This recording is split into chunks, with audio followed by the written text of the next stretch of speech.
एणिकी ATM रे टंका न बाहरिले दंड गणिबे बैंक।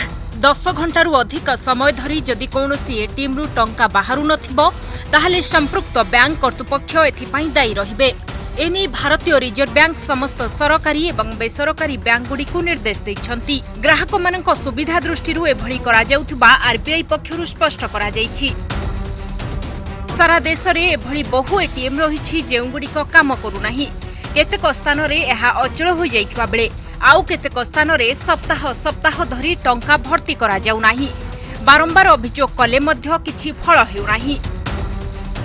एटीएम रे भर्ती करा जाउथबा टंकार स्थिति उपरे दृढ़ नजर रखिबा लागि बैंक गुड़िकु कहा जाइछि।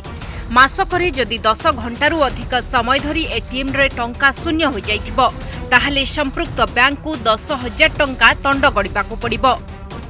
घरोई एटीएम ऑपरेटर बा व्हाइट लेवल एटीएम जदि एथिरे विफल होंती ताहले सेमानंकु टंका जोगाउथिबा बैंक उपरे कार्यानुष्ठान ग्रहण करा जिवो। एही नियम आसंता अक्टोबर 1 तारिख ठारू कार्यकारी हेबो। एटीएम रे भर्ती करा जाउथबा टंकार स्थिति आकलन करा जिबा परे एभଳି अनियमितता नै आरबीआई अवगत होइछि।